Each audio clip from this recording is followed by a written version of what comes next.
একজন মানুষের সাথে পুরুষ হলে তার সাথে 3 টুকরা সাদা কাপড় যাবে, আর নারী হলে তার সাথে 5 টুকরা সাদা কাপড় যাবে। এই সাদা কাপড়গুলো কবরের ভিতরে বেশি দিন টিকবে না। অল্প কিছুদিন পর বাঁশের ছাউনিটা ভেঙে যাবে, মাটিগুলো বুকের উপরে পড়ে যাবে, সাদা কাপড়গুলো মাটির সাথে মিশে যাবে।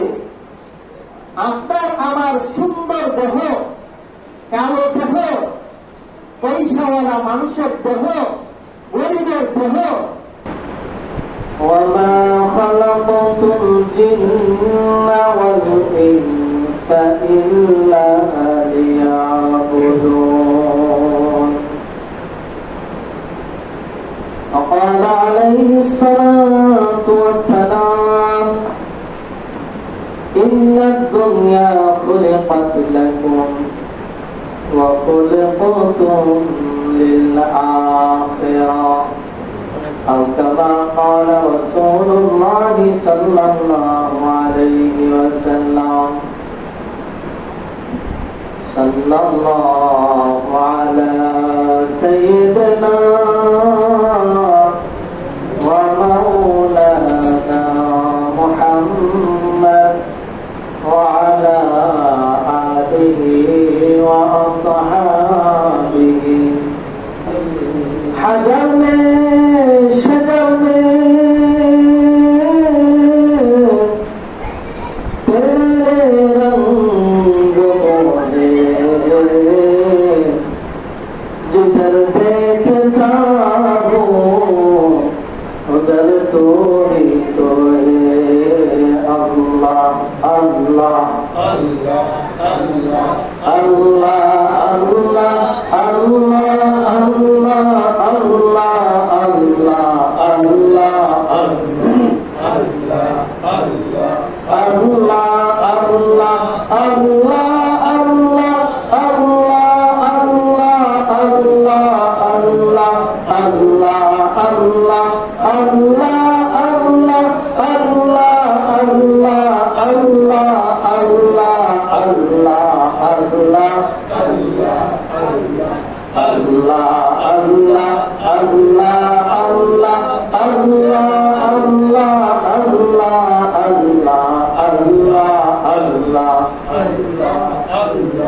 আসমানের মালিক যে আল্লাহ, জমিনের মালিক সে আল্লাহ, লা ইলাহা ইল্লাল্লাহ, জোরে লা ইলাহা ইল্লাল্লাহ, লা ইলাহা ইল্লাল্লাহ, লা ইলাহা ইল্লাল্লাহ, লা ইলাহা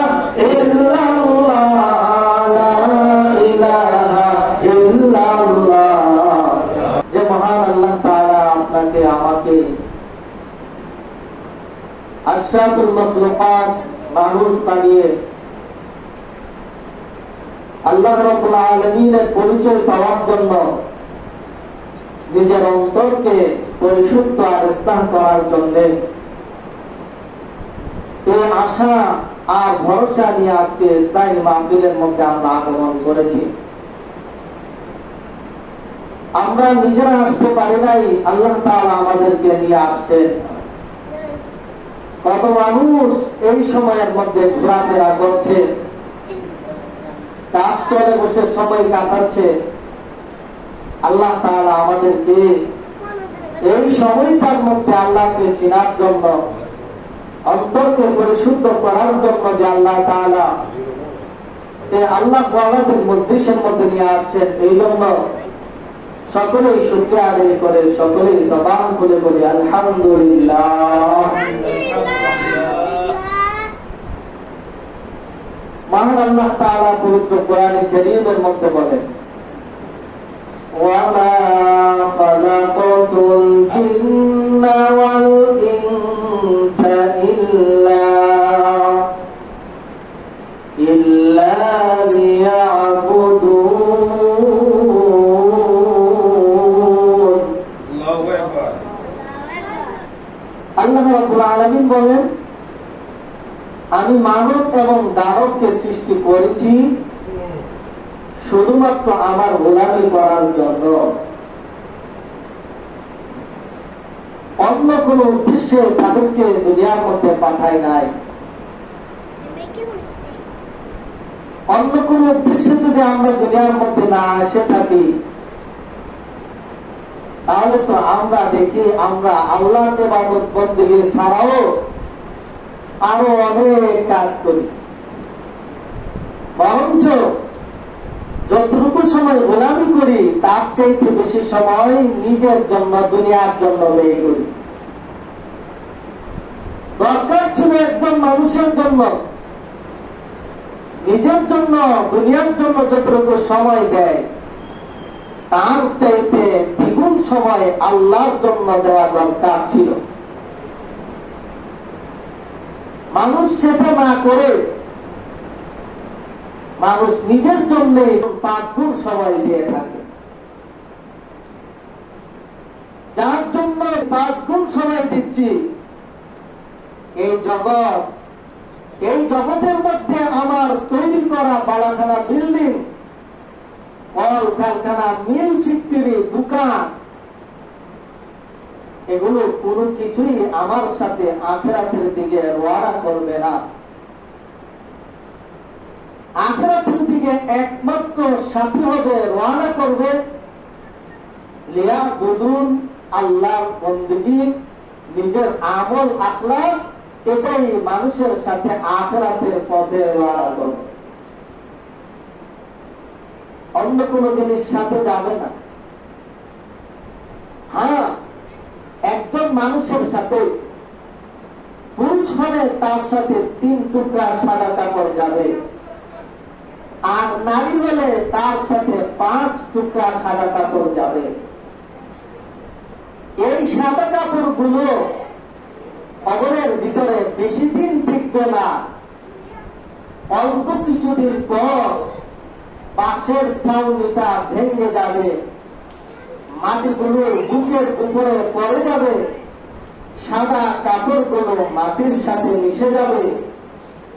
আপনার আমার সুন্দর দেহ, কালো দেহ, পয়সাওয়ালা মানুষের দেহ, গরিবের দেহ, অন্ধের দেহ, সকল দেহগুলোকে মাটির কীট পতঙ্গকে মাটি বানিয়ে ফেলবে।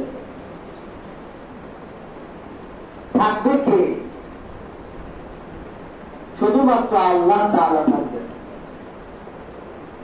কুল্লু মান আলাইহা ফান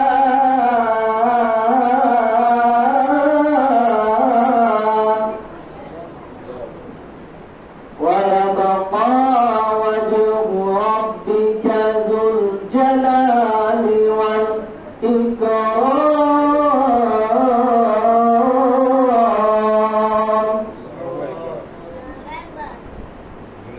জগতের মধ্যে যা কিছু আছে, মানুষ হোক বা প্রাণী হোক, জমিনের উপরে পাশার থাকুক, কোন জিনিস জমিনের উপরে বাকি থাকবে না। শুধু এই জমিন নয়, এই জমিন আর আকাশ সবগুলোই তুলোর মধ্যে উঠতে থাকবে। শুধুমাত্র আল্লাহ রাব্বুল আলামিন থাকবে না, কেউ থাকবে না। যদি এই জগৎ না থাকে, এই জগতের মধ্যে আমি যত কিছু কামাই করতেছি, আদর্শ হাত করে রেখে যাচ্ছি, কোনো কিছুই তো আমার সঙ্গে যাবে না। যাবে কে? একমাত্র নেক আমল যাবে। একজন আল্লাহওয়ালা দুনিয়ার একটা দৃষ্টান্ত দিয়েছিলেন এমন, দুনিয়াটা হইল নদীর মতো, আর আখিরাত হইল নৌকার মতো। নদীর উপরে নৌকা চলে, এই নদীর পানিটা নৌকা চলার জন্য সহযোগী। কথা ঠিক না বেশি? নৌকার মাঝি নৌকা চালাবে, তার গন্তব্য স্থানে গিয়ে পৌঁছবে, সহযোগী হলো পানি। এই পানি যদি নদীর মধ্যে না থাকতো তো নৌকাই চলল না। তাহলে পানিটা হলো নৌকা চলার জন্য উপযোগী আর সহযোগী। এই পানি যদি নৌকা ভেদ করে ছিদ্র হয়ে নৌকার ভিতরে ভরে যায়, উঠে যায়, আস্তে আস্তে এই নৌকাটা পানির নিচে তলিয়ে যাবে, নৌকাটা আর ভাসমান থাকবে না। যে পানিটা নৌকা চলার জন্য সহযোগী ছিল, সেই পানিটা যখন নৌকার বুকের মধ্যে উঠে গেল, সেই পানিটাই নৌকার জন্য ক্ষতিকারক হয়ে গেল। আল্লাহ নবী বলেন, ও জগতের মানুষেরা, এই জগতে চলতে গেলে দুনিয়া তোমার লাগবে, দুনিয়া ছাড়া তুমি চলতে পারবা না। তবে এই দুনিয়া পদদলিত করা যাবে, এই দুনিয়া হাতে ধরা যাবে, এই দুনিয়া কামাই করা যাবে, দোকানপাট খোলা যাবে, চাকরি বাকরি করা যাবে, ফসল করা যাবে, পরিশ্রম করা যাবে। দুনিয়া বসবাসের জন্য তুমি যাবতীয় কাজ করতে পারবা, তো সেটাকে তুমি গুণে লাগাইতে পারবা না। এই দুনিয়াকে শুধু হাতে ধরতেই পারবা। যদি দুনিয়াটাকে বুকে লাগাও, বুকের ভিতরে ঢুকাও, দুনিয়ার মোহাব্বত বুকের ভিতরে ঢুকাইলা, জমিনের মোহাব্বত বুকের ভিতরে ঢুকাইলা, বিল্ডিং এর মোহাব্বত বুকের ভিতরে ঢুকাইলা, ক্ষেতের মোহাব্বত বুকের ভিতরে ঢুকাইলা, চাকরির মোহাব্বত বুকের ভিতরে ঢুকাইলা, বালাখানা বিল্ডিং তৈরির মোহাব্বত বুকের ভিতরে ঢুকাইলা। এই দুনিয়াটা যখন তোমার বুকের ভিতরে ঢুকে গেল, মনে রাখো আখিরাতে চলার যে নৌকা, সেই নৌকাটা আস্তে আস্তে জগতের মধ্যে ডুবে যাইবে। মানুষের বুকের ভিতরে, অন্তরের ভিতরে যখন দুনিয়ার ভালোবাসা গালেব হয়ে যায়, প্রবল হয়ে যায়, ওই মানুষটা আস্তে আস্তে আখিরাতকে ভুলতে থাকে।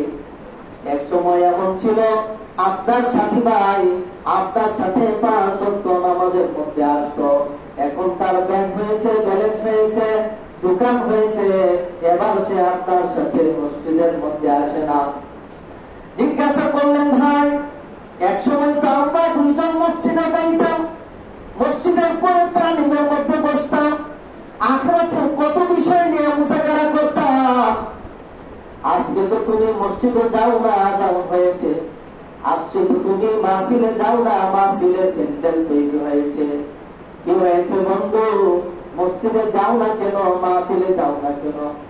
বন্ধু এবার দেখে বলো, বন্ধু শুনো, এক সময় আমার ব্যবসা ছোট ছিল, পয়সা কম ছিল, আমি তখন সুযোগ পাইছি, এখন ব্যবসা বড় হয়ে যায়, এখন আর মসজিদের মধ্যে সময় মতো যাইতে পারি না।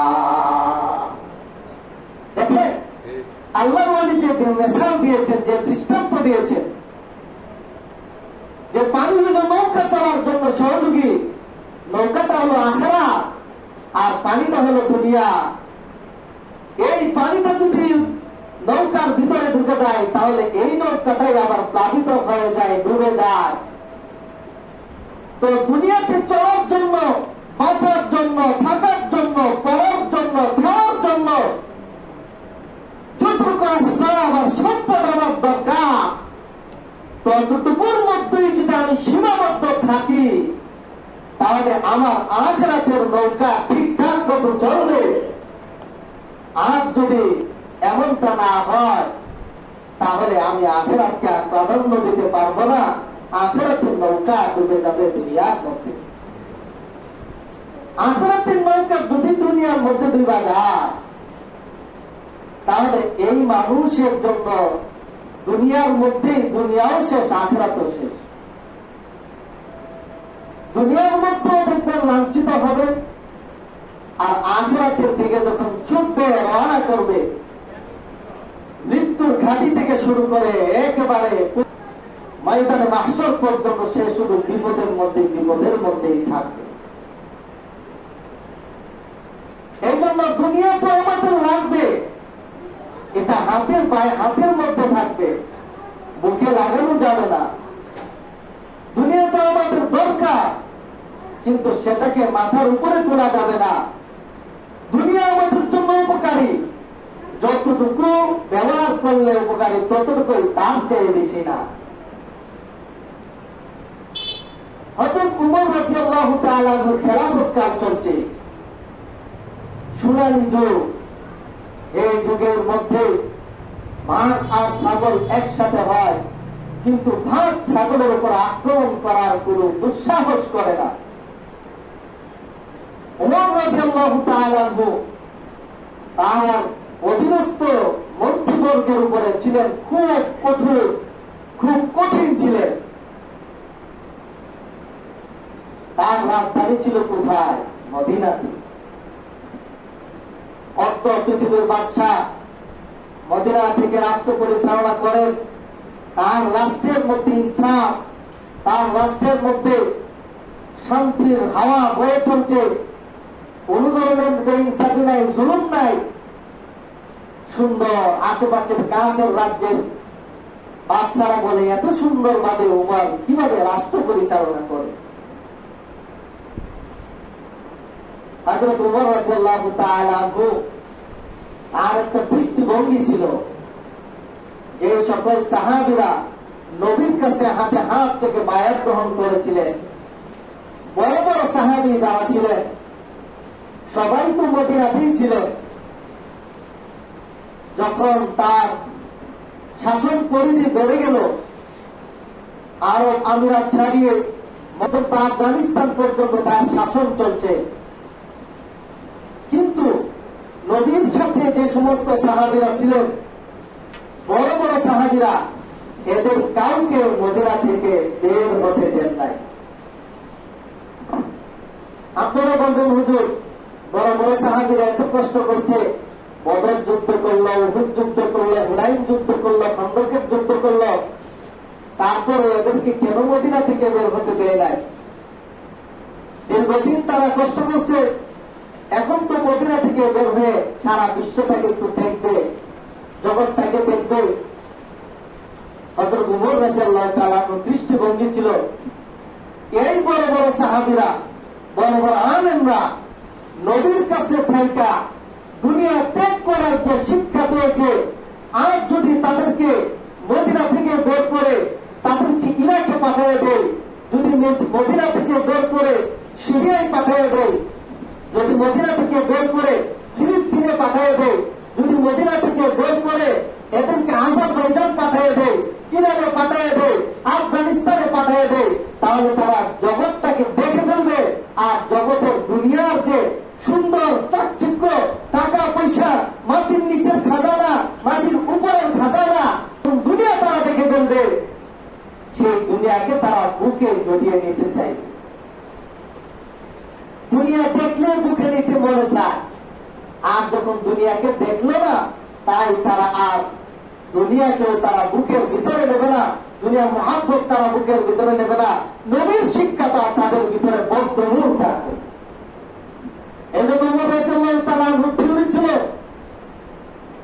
যে দুনিয়াকে তো দেখা যাবে, কিন্তু দুনিয়ার মহাব্বত অন্তরের ভিতরে ঢোকানো যাবে না।